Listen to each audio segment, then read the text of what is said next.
The Assembly will hear an address by His Excellency Alexander Stubb, President of the Republic of Finland. I request Protocol to escort His Excellency and invite him to address the Assembly.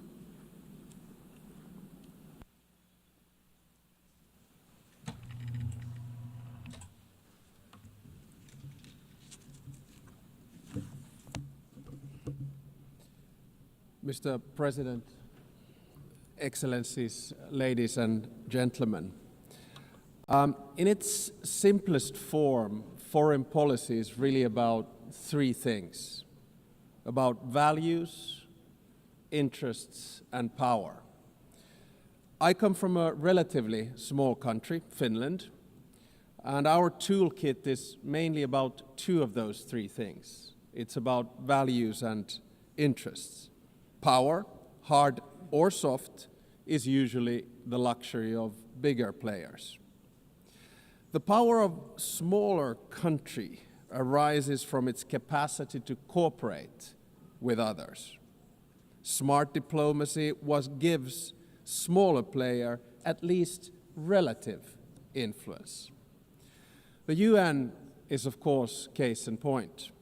Big players have power through their permanent membership in the UN Security Council. But we, the smaller players, can influence the ebb and flow of international relations by being active in the corridors of diplomacy.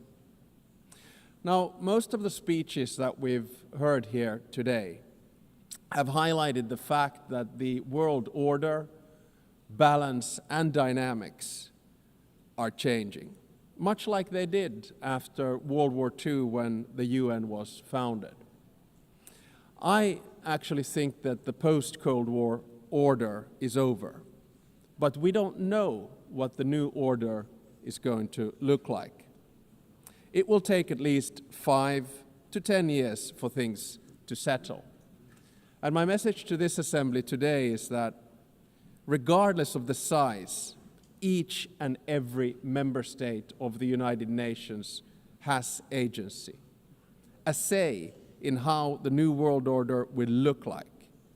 It is important that we all use this power wisely and responsibly. Now, I fully appreciate that our interests differ, depending on our geographical location, history, state of development, or culture. But fundamental values are something we should all share. We have commonly defined some of the most essential of them in the UN Charter. Today, I want to do two things. First, analyze where we are, and second, give my proposals on what we might want to do together. To understand what's currently happening in the world, I'd like to raise three different but yet related developments.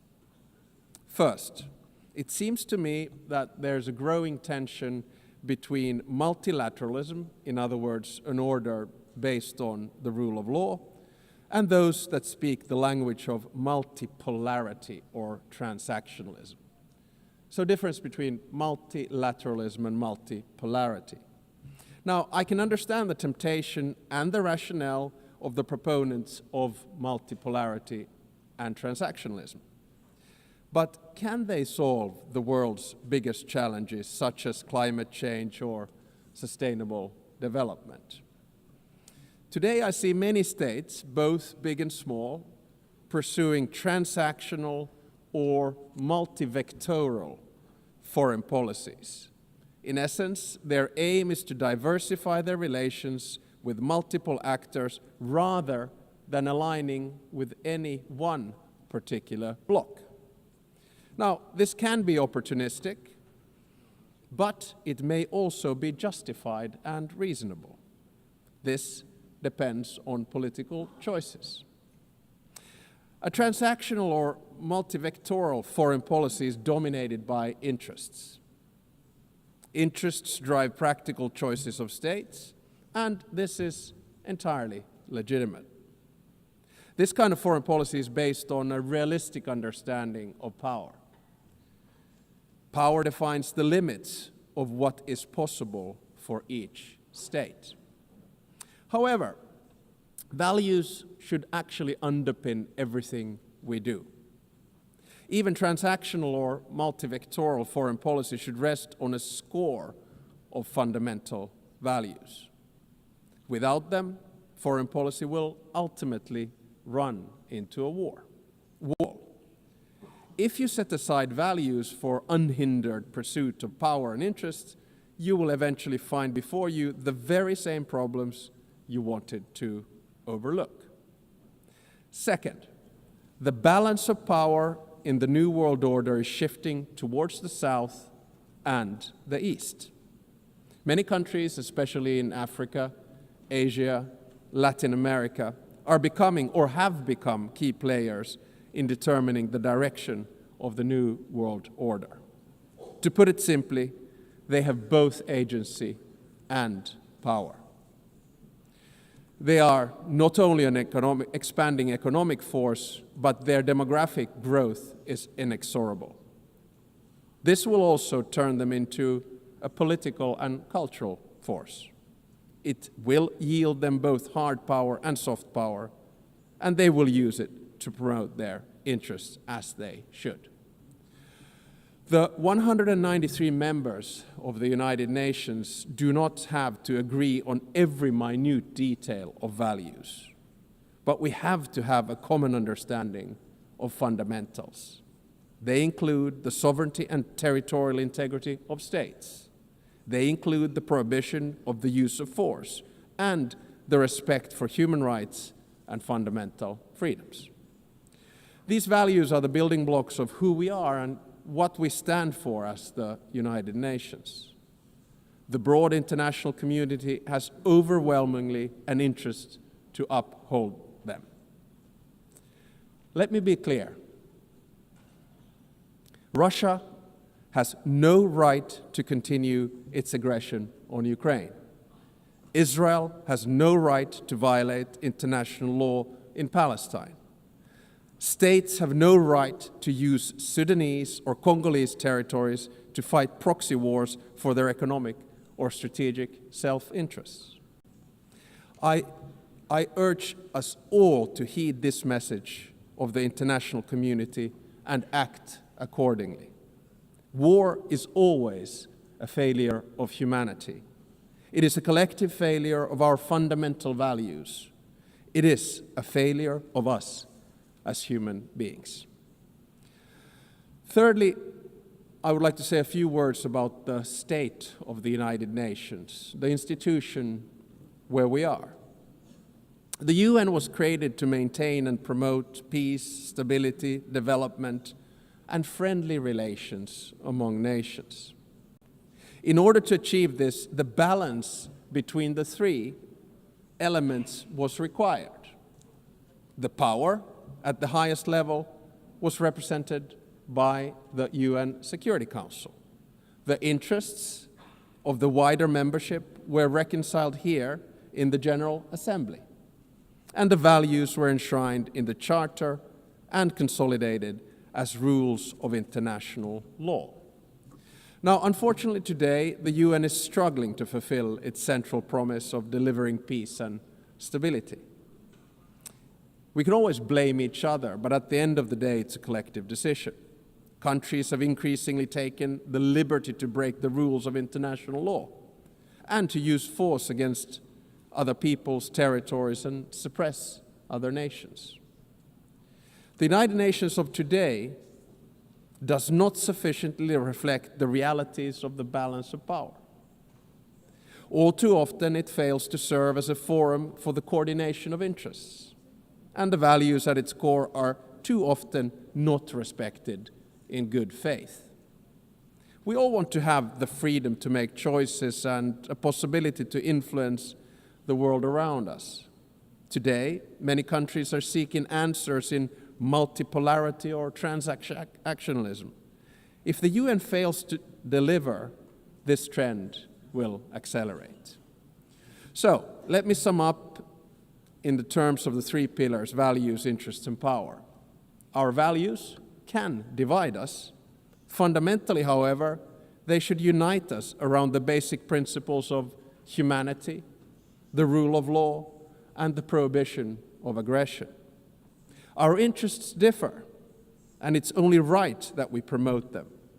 However, our choices have consequences. Opportunism will eventually be forced to confront the problems it tried to ignore. Power will constantly seek a new balance. We must adapt to change. Nevertheless, we should not allow the rise of hard power to blind us. The power of legitimacy, integrity, and rules will remain strong. So let me get to my second part, from the situation to possible solutions or things that we could do together. Never before in history has humankind had such means of innovations at its disposal to solve the world's most pressing problems. However, the current direction is wrong in so many ways. There are more wars than at any time since World War II. The world is becoming increasingly divided. And so are our societies, and the measures to deal with climate change and sustainable development are lagging behind. In different parts of the world, we're witnessing immense civilian suffering and blatant disrespect for humanitarian principles. For me as a Finn, Russia's war of aggression in Ukraine not only reminds me of our past, but is directly linked to the security of the part of the world where I live. On the other hand, there is aggression and total disregard for civilian life, and an attempt to undermine the fundamental principles on which the international order is based. On the other hand, there's a bastion of freedom that is defending its right to exist and to make its own choices. The battle for what consequences we will draw from this aggression is not yet over. Recently, there's been serious attempts at diplomatic solutions of the war on the initiative of the United States. There are no perfect solutions to wars. At the same time, we know that any decision made in these matters will have far-reaching consequences in Ukraine and beyond. There can hardly be a stronger unifying interest among the UN's broad membership than our opposition to the wars of conquest. Aggression must not be rewarded. Accountability for the most serious international crimes must be pursued. In the Middle East, civilians in Gaza are experiencing immense suffering. The deepening humanitarian crisis has reached unbearable levels and represents a failure of the international system.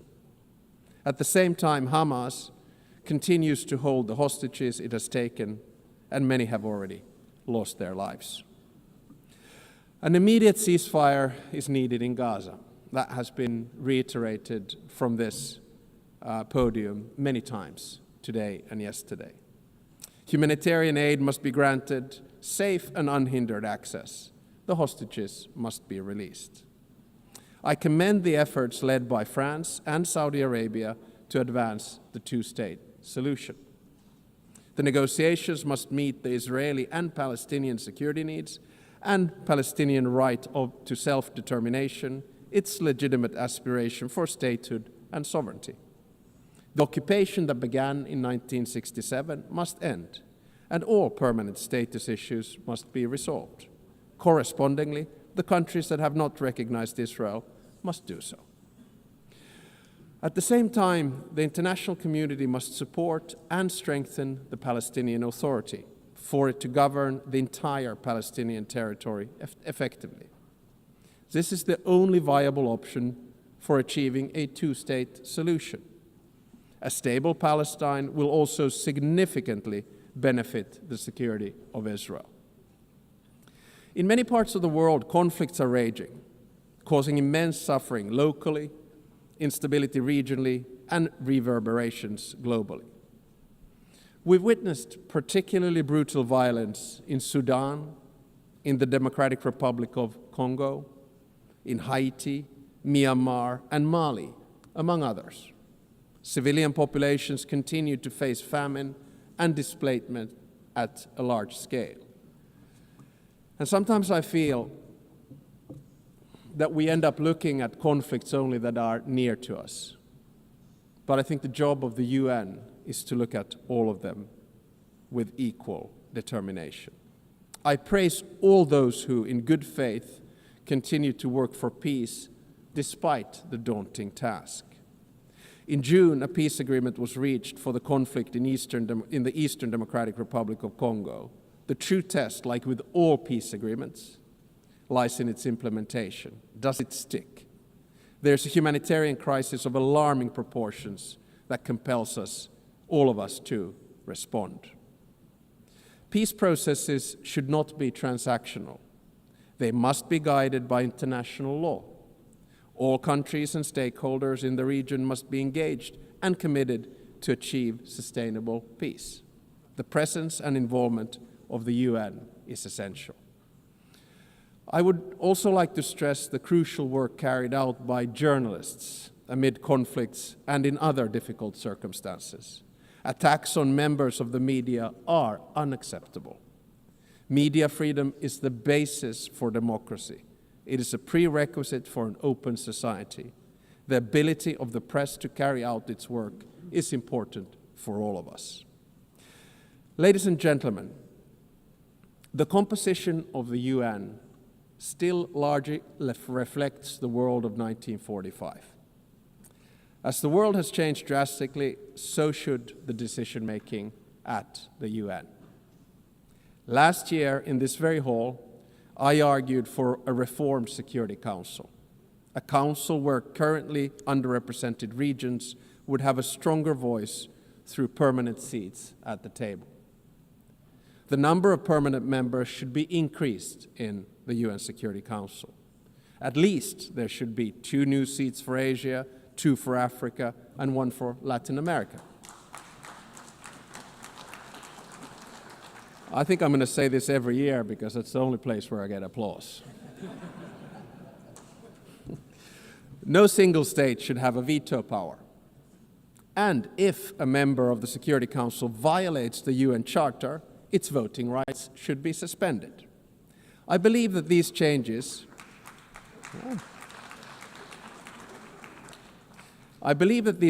at the top of the UN are necessary in order to maintain the UN's central role in international relations.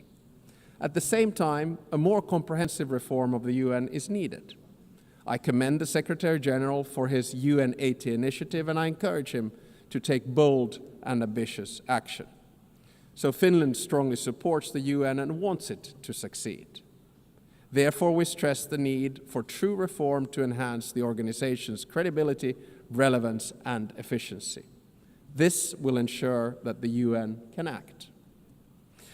The UN needs to focus its efforts on its most important goals: ending and preventing wars, protecting human rights, and acting as a catalyst for sustainable development. And also, we need to get the UN back into peace mediation. I would argue that one of the reasons that we have so many wars right now is that the UN is absent from peace mediation. No other organization can offer the legitimacy comparable to that of the UN. If the UN is absent, conflicts are not resolved without it, which is not in our common interests. The UN is needed as a mediator, and the member states should support it at this endeavor. Finally, Finland is strongly engaged in the work of the UN and will remain so. Therefore, we're also standing for election to the Security Council for the term of 2029 to 2030. Should we be elected, Finland pledges to be a principled and pragmatic partner for peace. We are principled in our commitment to international law with the Charter at its core. We are pragmatic in seeking solutions that truly advance international peace and security, recognizing that progress is often incremental. At the outset of my speech, I said that each and every one of us has agency, a say how the new world order will look like. We want to be able to make our own choices and have an impact on the world around us. Nelson Mandela saw truth and reconciliation as the only hope for nations that are bitterly divided. The same applies to relations between states. We should learn from history, but always look to the future, bearing in mind that our decisions will shape it. Thank you very much.